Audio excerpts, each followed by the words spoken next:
Welcome to Mentored Kids, brought to you by Pocket Money app Kit. Now, normally on this podcast, we go behind the scenes with a particular family that's in the know and find out how they teach their kids about money. But we're doing it a little bit differently today. We're going to talk with someone who knows about what all the families do in Australia. We have with us Yish Koh, the founder and CEO of Kit, and she's mined the data, how families are using the app to find out exactly how they're earning, how they're learning, how they're spending, and how they're saving. And we're going to get into all of that. But right now, we have the main beneficiary of all of that knowledge, her 5-year-old son, Tristan. Hi, Tristan. Hey, thanks for joining us, Tristan. Can I get you to explain to me what mummy does for a job? No? So, Tristan, my kids call me the money mummy, but with everything your mummy knows, you must be really, really super clever with money. Are you? Are you super clever with money? Yeah? If I ask you a question, do you think you could tell me what this is? What's that, Tristan? Hey, Tristan, can you tell me what this is? A coin. Do you know how much it's worth? Do you want to have it? Oh, good job. Did I say you're only 5? How do you possibly know that? Hey, what's your favorite thing to buy with $2? A trolley. You can swap $2 for a whole trolley. That is the biggest bargain I've ever heard of. How does that work? Can you tell me? Can you talk into the microphone so everyone can hear you? So you've got your $2. And how do you how do you turn it into a trolley? So we put it into the trolley. You put it into the trolley and you just get to take the trolley. Yeah. Do you know what's super cool about that? I love this idea. I think you might be a financial genius because you get to use the trolley for as long as you want, don't you? And then you get to take the trolley back, and what happens then? And then you put something in and the coin comes out. You get your $2 back. It's the best deal ever. Okay, so we like $2. That's good. Can you tell me what this is? This pink shiny thing I'm holding up now? $5. $5. Would you like to swap me your $2 for the $5, or do you want to keep your $2? My $2. Oh, you want to keep your $2? Why? Because of the trolley? Is it because of the trolley? You are a financial genius. Now, tell me, Tristan, is it good to save money? Yes. Why? Do you know why? So you can buy a house. Oh, so you can buy a house. Oh, my goodness. That's a great goal. And with $5, you can buy a pot of yogurt. That's right. You can buy a pot of yogurt. Yes. Really? He loves yogurt. He's eating it every day. You make good use of that trolley, don't you? Yeah. So should we ask Mummy what kids in Australia like to buy? Maybe, Ish, tell me it's not online gaming and avatars and power-ups and paraphernalia. What is it? No, it's not the number one thing. You might be surprised, but similar theme. You might be 5, but a lot of the older kids as well like to save up for games and toys. Some of them are physical toys. Some of them, yes, online. So very big feature from PlayStation, Robux. Okay. Yep, all of those. But you might be surprised that one of the top savings goals is also giving. So really? I think some parents like to use the bucketing system of spend, save, give. So we see give as a bucket, but also giving as presents, giving to other people. Australian kids are really generous. Oh, tremendous. And what kind of time frame are they kind of applying with their savings goals? Are they all that short-term kind of sugar hit stuff, or are they looking long-term? Like Master Tristan here, who wants to save for a house, which is very impressive. We do see most of the savings goals being relatively short, so things that kids can actually afford to buy, but more rarely we do also see the big ticket items. So like we have kids saving for a car. There are kids that are saving for a house even though they're only 6 or 7 years old. So this is the money that I'm going to put away for later. Yeah, that's amazing. And what I'm really interested in is the proportion of money that kids are saving. Like what do you see? Say their earnings come in once a week, say it's pocket money, for example. What proportion are they kind of spending versus saving when you crunch the numbers? Yeah, so we have a functionality in our app where you can automatically split your pocket money and set aside percentages, and that makes savings really easy so kids don't have to think about it every time they get their money. So on average, 55% goes to saving and 45% goes to spending. So actually saving more than they spend. That's amazing. So, Ish, tell me how you introduced the concept of money to Tristan. So I think there's a misconception that you should wait until children are a little bit older before you talk to them about money. But money is really an everyday topic, and it's something that kids, even from when they're babies, are experiencing from trips to the supermarket. Yeah, so right. I've been talking to him about what I've been buying at the supermarket, how much it is. He's at a stage now, he's in kindergarten, so he's learning about numbers and addition. So I'll say if we're buying 2 pots of yogurt, they're $5 each. How much is that altogether? And that's teaching them about money. I also talk to him about, when they say, I don't want you to go to work. And I say, well, I go to work to earn money. Yeah. And with that money, then we can buy we things for the family. yogurt, for example. Yes, exactly. Yeah. So it's really never too early to start and just make it part of everyday conversation. Now, has he done anything explicitly in school about money? I mean, he's all over his coins, he's all over his $2 and his trolley exchange. Has he done anything in school about that, or is it all just by osmosis at this point? So nothing formally at school yet. They do have toys, which are sort of like coins and notes that they can play shop with. Yeah. But no, there's been nothing that's sort of formally taught them about it. Okay, that's really interesting. So they're playing shop as such, or they're getting that experience of that sort of creative play where they're incorporating the trolley into, his own kind of schooling, I guess. Yeah, and at that age, the most important thing that schools are doing there is just that numeracy. So understanding numbers, understanding them, adding together. And he did count to 30 before we rolled, and he's 5, so that's pretty impressive. Yes, he managed to count to 90 at one time, and we were harvesting tomatoes this summer. We had a great summer. We just kept counting. We had 90 cherry tomatoes. Oh my God, that's incredible.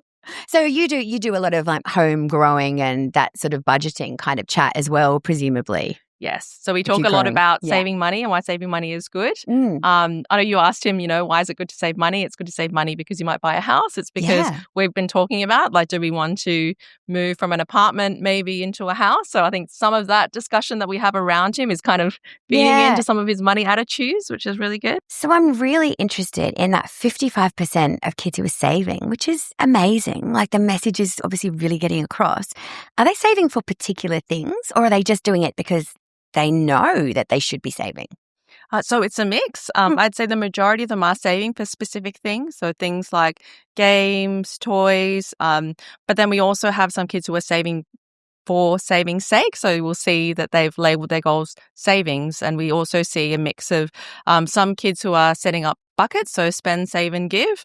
So they're splitting it up for different purposes, but not necessarily a thing in particular. But that's quite amazing, though, if you think about it, because as adults, we struggle very hard to do that, right? Like, we struggle very hard not to just spend everything that we earn unless there's a really good reason not to, like a goal so sweet we can almost taste it. So that's incredible that message is getting through to kids. This is probably a really good juncture to tell everyone as well about the Smart Money Playbook that you can download from Kit that's actually written by Yish, correct? Yeah, so it's packed full of tips and tricks and those conversation starters to get your kids really interested in money. But while we've got you in the flesh, let's talk more about this data and what you can reveal about what Aussie families are really doing. Let's talk chores. Yes. So I'm a mean mama. My kids have to do things that without getting paid, because I don't get paid to do stuff like, stack the dishwasher and just that sort of normal run-of-the-mill stuff. I sort of think of it as like the must-do jobs versus the might-do jobs. And they own me in negotiations about how much I pay them for the might-do jobs. But that's the biggest stuff. Like, they're a little bit older as well. So it's like negotiate for the pay rises. And they're fierce negotiators. It makes me proud, but also poor. So, but there's things like mowing the lawn, vacuuming the cars, that kind of stuff. So where are Aussie parents on this issue? Are kids earning their money, or is the money getting bestowed? So most of the kids are earning their money. So the really tricky thing with chores and pocket money is that every family is different. and every child is different as well. So there are a number of different systems that family uses. So there's 3 main systems that we see in KIT. So the first one, which is sort of just under 40% of parents, have what we call must-do jobs. So these are the ones where you don't have a price against them. It's not really up for negotiation whether you do them. These are the things that you have to do all of those things, and in return, you'll get your weekly pocket money or fortnightly pocket money allowance. So this is me. This is 100% what I do. Yeah. And there is no inflation in the must-do jobs. It's been $10 for like years and years and years. Yeah. Then you have another big cohort, which is similar in size, which are these only have what you call jobs with a price on them. So these are families where they say every time you stack the dishwasher, you'll get $1. Every time you tidy your room, you might get $2. And then at the end, every payday, we'll add it up, and then that's how much you get paid. And then the final cohort do both of them. So here's a list of all the things you need to do. But if you want to do something extra like washing the car or doing a really big batch of laundry, then here's some extra money if you want to earn more. Those negotiated ones. Yeah. So tell me, are parents paying this kind of old school idea of the pocket money amount that matches the age of the child? What's the data actually showing? What are parents doing? So for 5 to 7-year-olds, for example, we see that the average is just under $7. And for 8 to 10-year-olds, it's just over $7.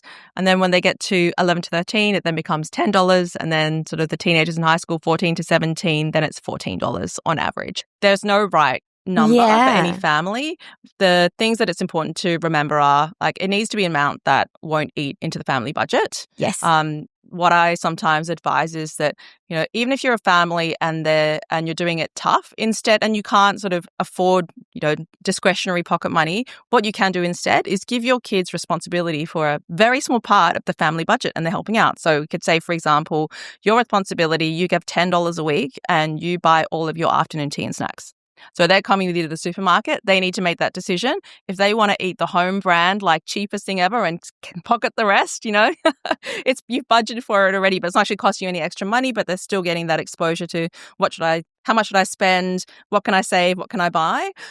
So, you know, really that's the goal of pocket money. It's really getting them to think about, you know, that trade-off of spending, the trade-off of saving, understanding how much things cost, making their own decision. What I've done in my house is kind of in-house what I used to outsource, and the kids are aware of it, which is probably why they negotiate so hard on the actual prices themselves.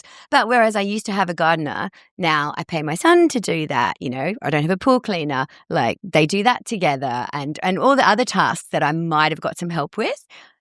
Because I'm saving money, right? So in terms of the family budget, I'm better off in that cost of living crisis and the squeeze, but the kids are also better off too.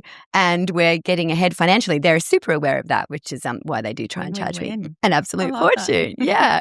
And so how engaged are kids? What are you finding behavior-wise with their savings goals? How engaged are they with checking and monitoring that? Because that's really key, isn't it? So I was surprised actually when we ran these numbers that of kids using the app, 90% of them are checking their savings goals. So almost all of them, on average, 4 times a month. 4 times a month? Wow. It's probably to do with a weekly payday cycle. So when they're getting paid their pocket money, that's a good chance to then be in the app and look and say, okay, well, how much money do I have? How are my savings going? That's amazing. And I'd love to get at, with all this experience you've got and this incredibly rich data of all these Aussie families, I'd love to get at what you think is the one thing that has been promoting kind of habits forming for children, because that's what we want, right? Like we don't want the kind of behavior that's going to start and stop. We want that to be encoded for a lifetime. So is there something that you're seeing in terms of the app maybe that parents could emulate at home to try and reinforce and make those lifelong habits? Yes, definitely. So I would say firstly, and we're exactly the same, behavioural science says that easier it is you make it to do something, the more likely it is you're going to do it. Okay. So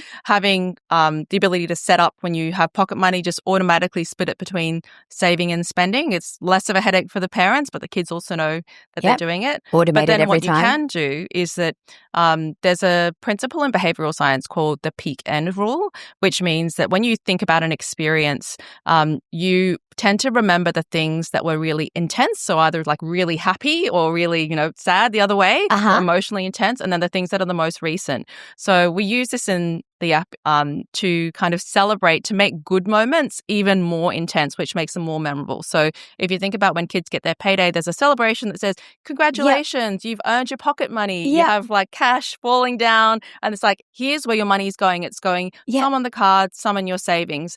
And that is really providing that moment of delight and try to reinforce the learning of like, this is really great that you're behavior. spending and saving. And so it's good that parents do that as well. So you can do it digitally, but kids love nothing more than that, like praise and recognition from their parents. So being able to say, congratulations, you earned that. Look, you're saving. That's really great. Kids celebrate their successes. Encourage them along the way in the journey. And why don't we have that sort of celebration when we get paid? That should be mandatory. I think we call that treat yourself. That's right. Yeah, it would be the 80-20, Noble to naughty. I love it. Yeah. And that brings us to the Wealth by Stealth tip for this episode of Minted Kids. So don't tell your kids, right? No under 18s for this one. Send them away for adults' ears only. But here is my pocket money challenge. So try this with your kids this week. Instead of giving them their weekly amount, at the beginning of the week, offer to give them 4 times that amount at the beginning of the month. Have them make that last for the month. Because you know what? They probably won't. They'll pick probably the 4-week pay, but then they'll probably run it out. And the trick for you is to not cave and not give them extra money, but you've taught them 2 things by doing that. One is that money runs out. Even though it might not exist, even though it might be virtual or digital, money still runs out. The second thing is that means you have to eke it out so that you still have some by the time that next happy payday comes along.